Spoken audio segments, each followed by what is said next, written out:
Ladies and gentlemen, we are back. Forget about the Chelsea game. The season starts ahora, now.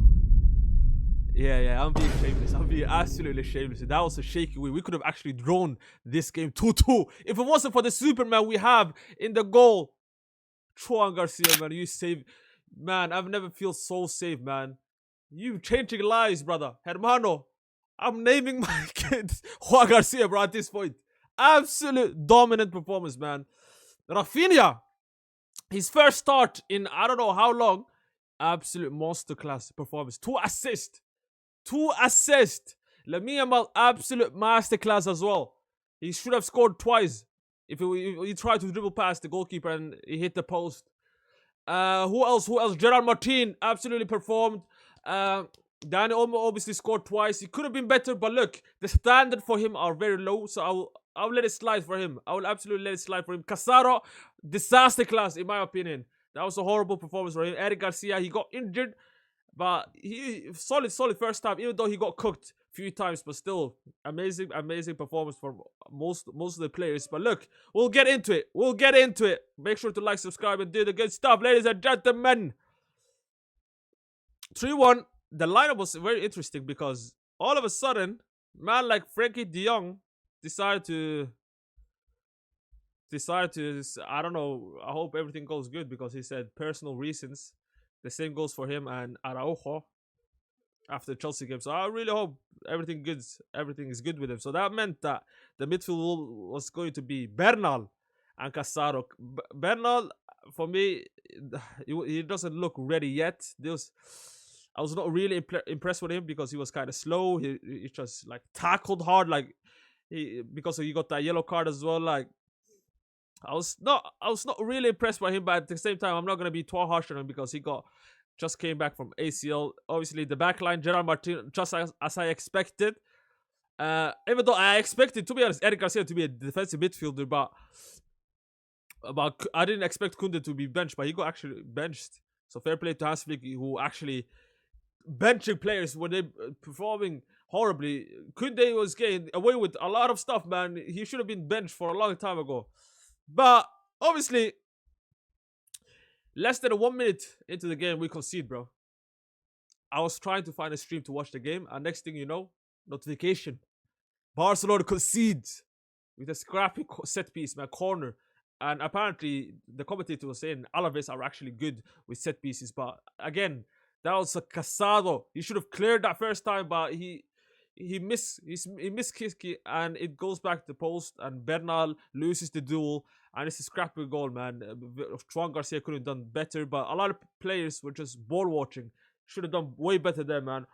But 1-0, we go down 1-0, and Barcelona obviously just takes over the control. I mean, Alaves tried, I don't know, they tried maybe to just scam this 1-0 win, but it didn't happen because Lamine Yamal equalized it after 6 minutes after an amazing cross by Rafinha, who took an amazing run, and this is what we needed from Rafinha, man. This is what the team needed. These runs, the intensity this guy brought to this team is absolutely incredible, man. He's not only making himself good, like play good, he's making the whole team click.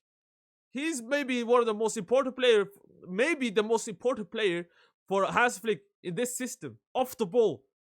Because off the ball is very, very, like, almost as important for us on the ball. Because we have to do a lot of stuff pressing because the high line is very high. So we have to be very pressing. And that's exactly what he did. He was like influencing. Lamine Yamal was even pressing. Everyone was pressing good. So that was good. That was very, very good, man. And that's exactly what we needed. And eventually, that's why we scored the first equalizer with him making the run and crossing in to make it 1-1 by Lamine Yamal. And then, after an amazing pass from Gerard Martin to Rafinha, who's keep making this back run. Like, he just making these runs regardless if he gets the ball or not. And this is what we need. We need some players to just run for us. And that's exactly what Rafinha did for that second goal. He took the run, and Gerard Martin delivered an absolutely amazing pass, and he crosses in.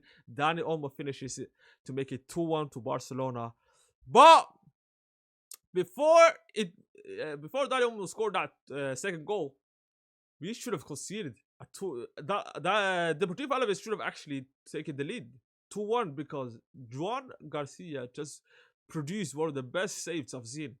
Absolutely incredible save, man. The fact that he was already on the ground and Johnny Otto shot while Juan Garcia was on the ground, and then he just raises his arm while he's on the ground. The reflexes are crazy. I haven't seen this kind of saves since maybe the first season of Ter Stegen. This is absolutely crazy, man.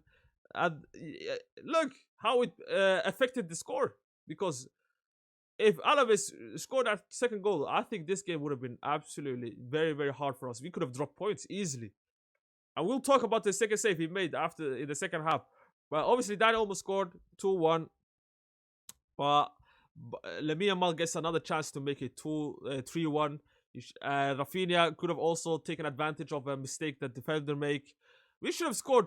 I mean, we had a lot of opportunities as well. Like we were just missing the last final pass was the issue for us. But first half ends 2-1 for us. And Hansi Flick makes two substitutes. He subs Eric Garcia, who apparently got injured. The same goes for Mark Bernal. He had a low-key stinker. He had a stinker, so he got to be subbed off. So Marcus Rashford comes in. I mean, he doesn't do much to me, in my opinion, man. The same goes for Kunde. The substitutes really didn't affect the game, except for one guy. And that was Pedri. When Pedri came on, he absolutely bossed that midfield easily. You just, bro, the guy when he plays, man, it feels like he's just playing at his own pace, man. He just almost walking with the ball, passing these players like left, right, and center. Like it's so easy for him, man. So easy. And he absolutely dictated that game when he came on. Obviously, Deportivo Alaves got back into the game. They created some chances. They could have equalized it.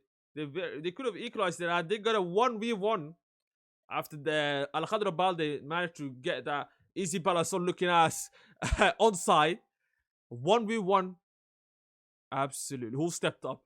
Juan Garcia once again saved Barcelona from dropping point, man. And that Deportivo Alaves could have made it 2-2, but no. Juan Garcia stepped up. And then we get the dagger. We get the dagger by Dani Olmo. After an amazing link-up play, it was an amazing counter-attack overall. Because Deportivo, they tried to go for this equalizer. They just went all attack. But it became costly for them. And Lamine Yamal gets the ball. Dani Olmo actually gets the ball. He gives it to Lamine Yamal. He takes the run. Lamine Yamal delivers an inch-perfect pass. And Dani Olmo takes a touch. Slots it in to make it 3-1. Finally, like, what do you say? Sigh of relief from every Barcelona fan around the world. And the game ends 3-1. This is exactly what we needed. Like, we needed a win regardless, but I just wanted more, like, a more scoreline. Like, I needed a battering 6-1. But again, we got to take these wins, man. It ain't going to be easy to just score against these clubs. So, now we on the table, we, like, by 2 points. Real Madrid are playing Girona. I mean, now the pressure is on Real Madrid. The pressure is on Real Madrid, but again, they play in Girona, so I'm not really expecting something from that. They're just gonna beat it. But big game this Tuesday. In 2 days, big game against Atletico Madrid at the Camp Nou again. Luckily for us, we had 3 back-to-back home games because we started the season 3 home away games. So it was about time that we get some, home games in a row. But perfect, by the way, perfect home record for Barcelona this season. Like, we won every single game at home, not even dropped point, draw, nothing whatsoever. I really hope you can maintain that up until the last game of the year, I guess, Villarreal, even though that's not a home game. But up until that, I really wish that we just win. And then the new year, new fresh, everything happens, new start. But this is exactly what we needed right before the Atletico Madrid game. Let me know your thoughts about this game in the comments. Again, Visca Barca, it was not a pretty win. It was not a beautiful win. It was not dominating. But look, these are the kind of wins that you need along the line, man. This is a 38-game season. Like, it ain't going to be dominating every game, you know what I mean? But let me know your thoughts about the game in the comments. Who was your man of the match? In my opinion, Rafinha. or Juan Garcia. But look, I'm being kind of harsh on Lamine Yamal because he actually had a masterclass. He actually has a masterclass. So those three players, even Gerard Martin, those four could be like battling for the man of the match. But the only reason I kind of edged you for Rafinha because he got subbed off early. He could have scored or he could have done way better if he played the whole game. But let me know yours in the comments, Visca. Barca.